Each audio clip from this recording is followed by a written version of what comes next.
Hello, friends. So, Bible study, the NIV, John, chapter 8, verses 1 through 20 today. But Jesus went to the Mount of Olives. At dawn, he appeared again in the temple courts, where all the people gathered around him, and he sat down to teach them.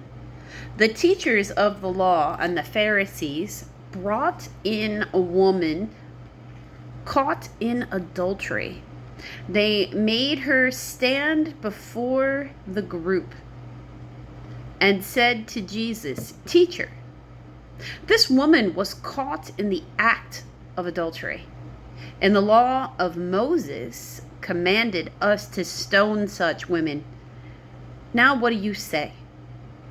They were using this question as a trap in order to have a basis for accusing him.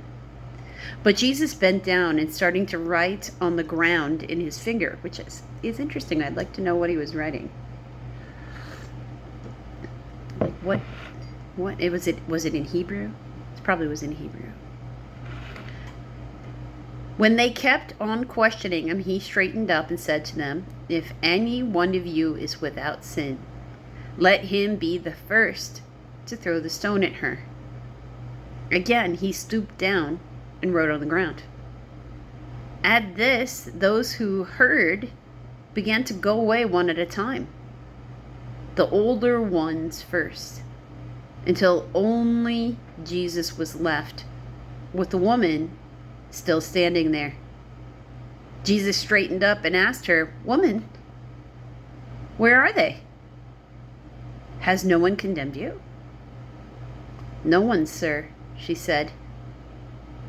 Neither do I condemn you," Jesus declared. "Now go now and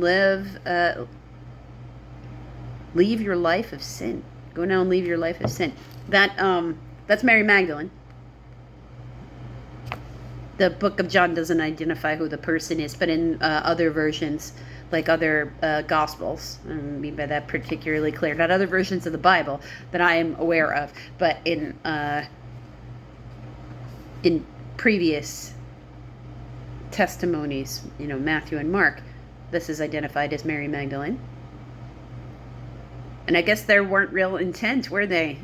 She had to die because all of them decided suddenly she didn't have to die once the spectacle of, let's see if we can force him to kill this person with us so that we can show the people what kind of person he is. He wasn't willing to engage in the spectacle, so they went away.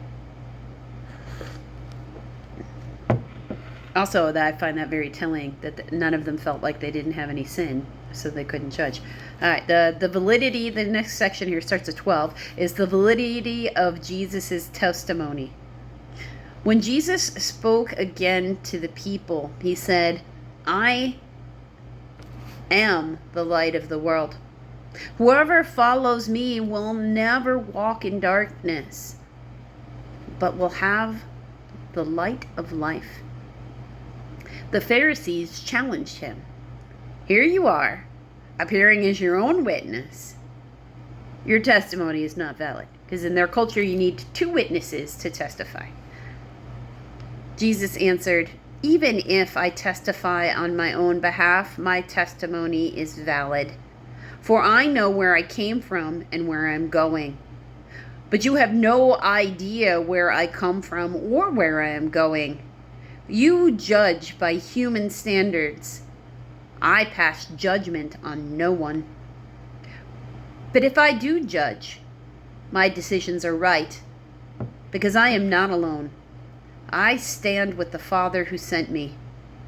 In your own law it is written that the testimony of 2 men is valid. I am one who testifies for myself. My other witness is my Father who sent me." Then they asked him, "Where is your Father?" "You do not know me or my Father," Jesus replied. If you knew me, you would know my Father also. He spoke those words while teaching in the temple area near the place where the offerings were put. Yet no one seized him because his time had not yet come. So here he is again speaking openly, publicly about who he is, and yet he's not being arrested, which is something that's noted by the people, that he's teaching around him, because he's careful enough with his words that they're not able to come and seize him for anything. And their culture requires 2 witnesses. And he's not directly saying he's the Messiah in any of this language. He's using language that implies, but doesn't directly say, because it is not yet his time. This is also a good reminder of judge not, lest ye be judged. So here's the thing, because we very much so face this in today's society, where society feels like they have the right to define other people for themselves. Like they have somebody else. You have to get enough people to see your version of you enough for the world to accept that you are who you say you are.